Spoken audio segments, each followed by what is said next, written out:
First, the U.S. and Iran have confirmed they have signed an agreement aimed at ending the war just hours after Washington released the official 14-point text of the deal. The agreement had originally been due to be signed during talks in Geneva tomorrow.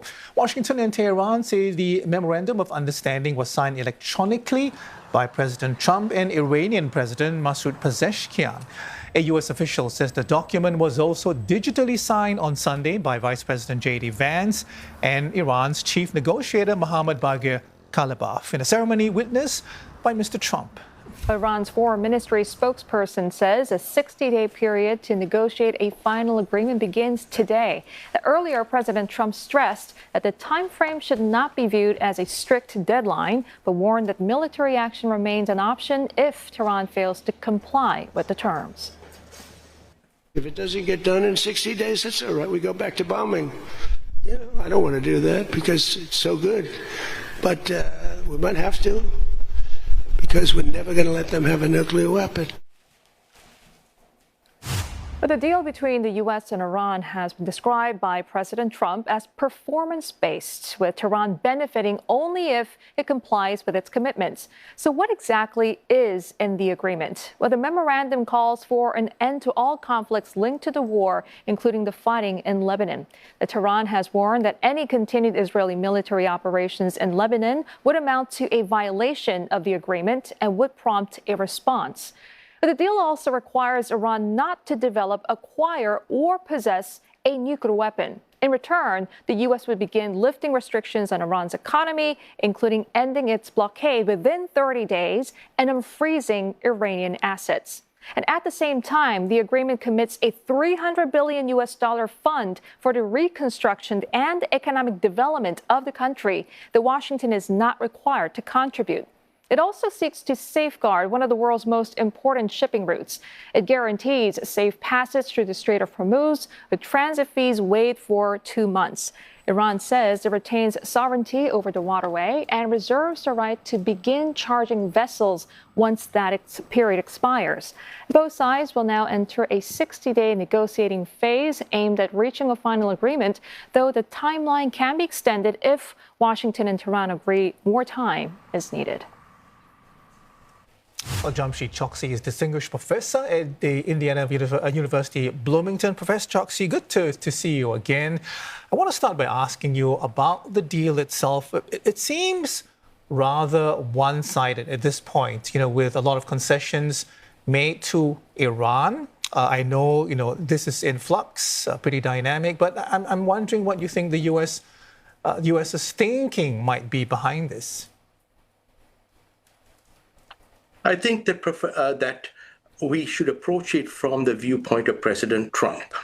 He will announce that what he has achieved is that Iran has promised never to develop a nuclear weapon, and that this removes a major threat from the world stage.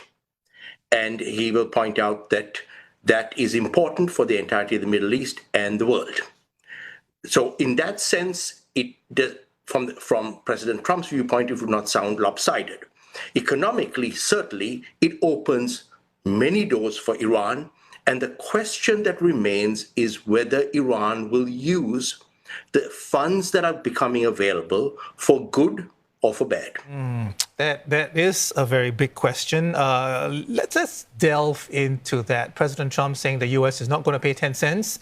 He says the Gulf states are not going to be part of it either. So this apparently is going to be totally on private investors. And I guess the question is, how lucrative is it for a private, company, some sort of a VC firm or something to get in there and be involved in the process of rebuilding Iran? I mean, reports suggest that 150 billion of that 300 billion has already been committed in some way.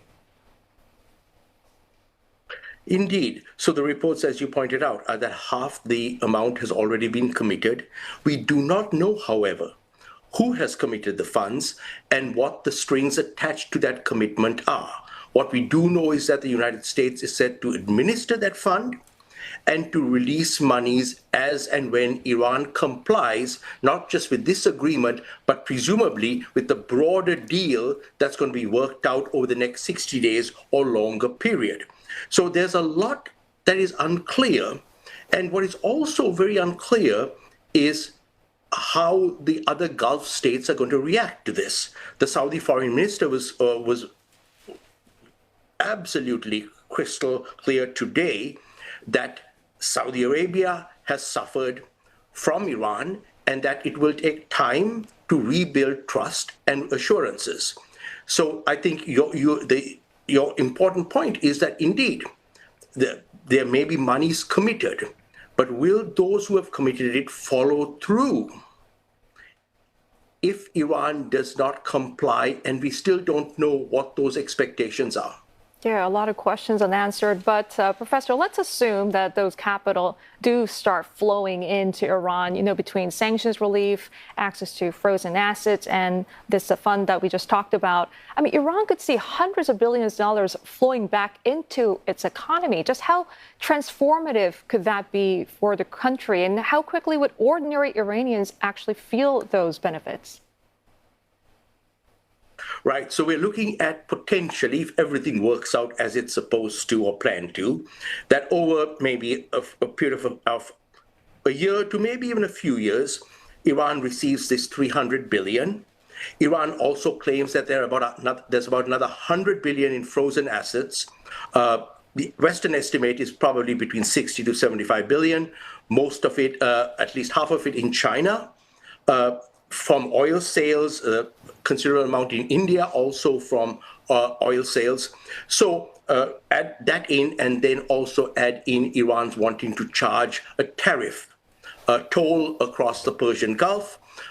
We see there about 7 billion barrels of oil transiting and another 80 to 85 million metric tons of liquid natural gas transiting. If Iran were to, let's say, charge $1 on that and split that with Oman, yes, it's a considerable amount of money. It's certainly more than Iran has had since the Islamic revolutions, because let us keep in mind that the initial US sanctions began shortly after the Islamic revolution and have ramped up. So that is going to be a massive amount of money. Yeah. And it is not clear how it will be spent. The Iranian central bank has announced that the money will come into the central bank and the government will decide. Will the money actually flow for economic development, for environmental reconstruction? Iran has a massive water crisis. Tehran is running out of water. Will it flow into the pockets of the average Iranian citizen in terms of better lifestyle, international travel? Unclear. Or will most of it go to the IRGC, the Islamic Revolutionary Guard? Will it go to Iran's regional proxies? And will it be used for trouble? Okay. So as it stands, I'm assuming that there's nothing mentioned about any sort of safeguards to ensure the funds go to the right place. I also want to ask you about how quickly this can be implemented. We know that Iran is basically cut off from the international banking system, doesn't have access to SWIFT. So even if restrictions are lifted, how quickly, can the money flow into Iran? I mean, I imagine it's not as simple as, turning on or flicking a switch. It is not. And there are additional complications. The US Congress had previously passed law that prevents the US president, at least temporarily, from releasing Iran and from sanctions, and also releasing other nations from associated sanctions. So there will have to be a legal process in the US Congress. It is unclear whether that will pass or not. It's also unclear, as you pointed out, how quickly Iran can be reintegrated into the international banking system, into the international trading networks. And a lot of that also is based on trust. And that trust does not exist at present. And Professor, money for Iran, I'm sure won't go down smoothly with American hawks, given President Trump spent years attacking the Obama administration for giving Iran access to billions of dollars with a JCPOA. Yeah. How does he explain giving Tehran access to even larger economic incentives today? And let's say that's going to be, we often see President Trump come onto stage with a little dance. So he's going to have to do that dance policy-wide to try to explain this, not just to the American people, but to the people of the world. And let us face it, as we have pointed out, this money, under ideal circumstances, can be used to greatly improve the Iranian economy, Iran's geopolitical standing, to reintegrate Iran back into the global community as a constructive player. It is not clear whether the regime in Iran right now, more hardline than ever, and certainly having a lot of grievances after what has happened, whether the regime will do so. And if the regime starts misbehaving, then one has to assume that not only will the funds stop, but also the regional countries, the people who have to transmit the funds into Iran, including private investors, are going to immediately pull back. I mean, immediately. Private funds will flow gradually as trust builds, but at the very first incident, it'll freeze. Okay, and Professor Choksy, given the potential long runway, for this agreement to be, the final agreement to be reached, and given the issues of trust that you were talking about, I'm wondering what Iran's track record is. If you look back at past agreements, past deals, do they have a good track record when it comes to compliance? When it came to the JCPOA, yes, Iran did cheat around the margins, and it tweaked and reinterpreted every word it could. But by and large, it did have a good track record. Now, that had to do simply and only with the nuclear deal. It did not have to do with Iran accelerating its meddling in the region through its proxies.